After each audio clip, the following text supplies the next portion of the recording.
As Lord Mayor and Premier, you always understood the importance of strong messaging.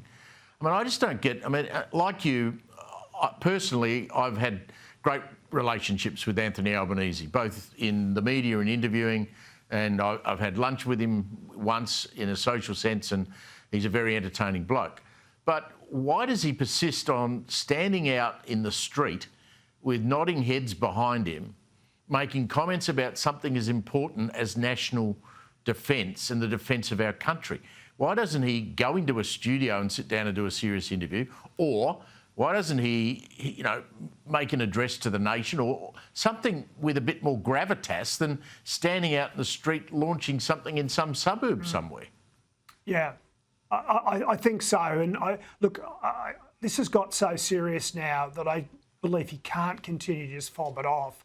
In fact, I'm really surprised that we're sort of in yet another day where this is going on, because it's got beyond a joke. I think it's actually hurting him, even though he might think that he ultimately and that was an interesting theory from Peter that he wants to have a fight with Trump. Well, that might work for his base, but it doesn't work for the right in Australia. It doesn't work for Conservatives, and it doesn't work for people in the middle, who I think those are those swing voters. So it's time to wake up that it's really going to hurt him and his government. But look, more importantly, it's about Australia's future, and I feel dreadfully exposed today in terms of where we are with our Defence Force. And by the way, our Defence Force is in urgent need for reform. It needs a bolt of electricity through it.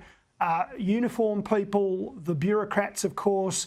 There needs to be a sense of urgency that just isn't there at the moment, to actually refocus, do more with less, to actually advocate for the right weapon systems and capabilities, and know that they have to deliver them not in years as they have through the 80s and 90s, but immediately. They have to really take some risks and do some things that they just culturally are incapable of doing at the moment.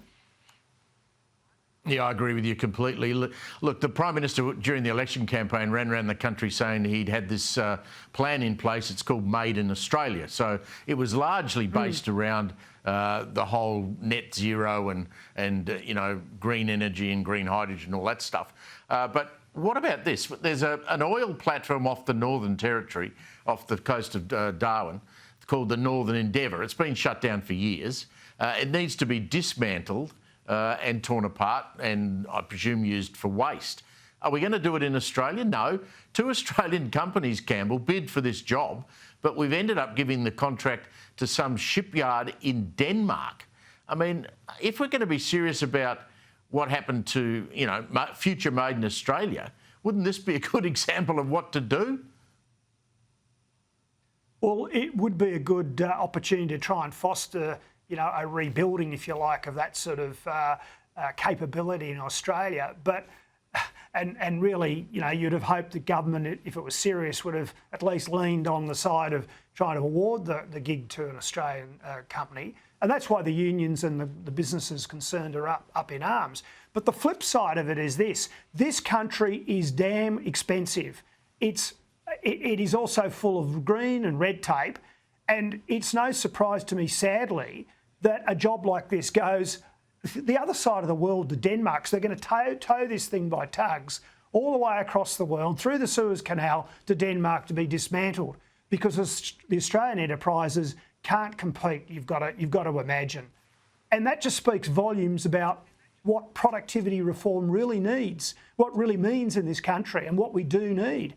And, all we've seen in the last 3 years are measures that have, made us less competitive and less productive.